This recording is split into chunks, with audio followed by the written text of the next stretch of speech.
welcome to another episode of Queen's Court. I'm so excited for our guest today, Ken Oliver, who has an incredible story. After doing almost 24 years in prison, I never thought that I would see another courtroom again, but I couldn't be more happy to be in the Queen's Court today.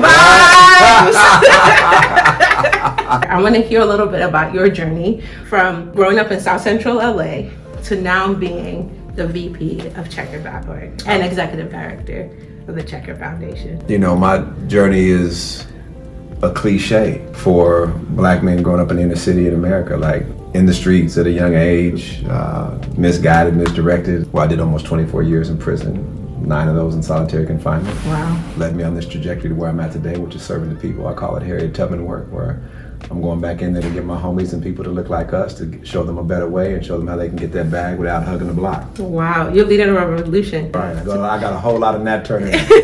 We love that. I love that.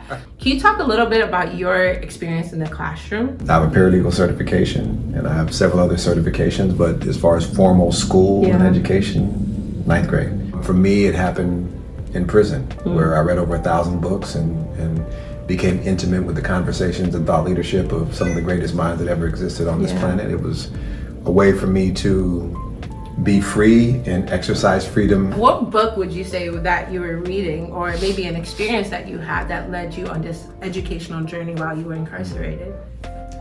That's a dangerous question. The answer to that question is what ultimately led to me being in solitary confinement for almost 9 years. I started my reading trajectory in prison by reading Soledad Brothers by George Jackson, which was a book about probably one of the most famous prisoners in American history. That's what started it, and it was his curiosity along with Malcolm X, the autobiography of Malcolm X, that taught me the value of wanting to learn more. Because learning about Marcus Garvey, learning about W. Du Bois, learning about George Jackson or Malcolm X were not things that I learned in school. Wow, we need to have a book club together, because I read a lot about places where they're actually banning books in prison.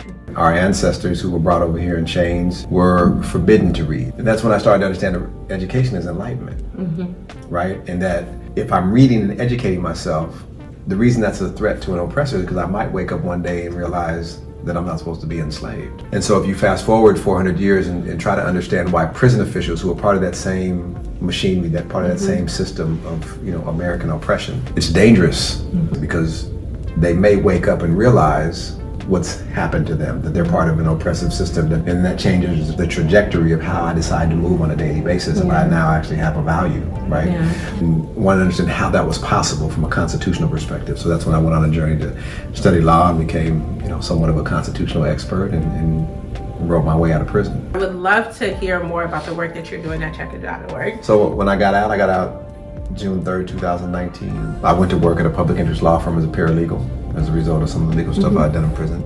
I got involved with policy, and it was on the forefront of a lot of criminal justice reform policy work in California, which led to me becoming the executive director of a nonprofit organization where I built a residentially based training program. And then shortly thereafter, Checkr, which is a background check company,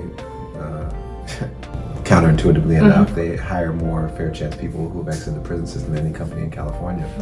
I work with a lot of companies across the country and teach those companies, HR departments, et cetera, on how to onboard and pathway and create programs for justice impacted talent to come into their companies and work. What is your favorite thing about being a California native? Beaches, palm trees, and West Coast hip hop. Hey, well, thank you so much for making the time to talk to us over here at Queen's Court. Appreciate you, sir. All right, call me back. Hey, starting our law firm.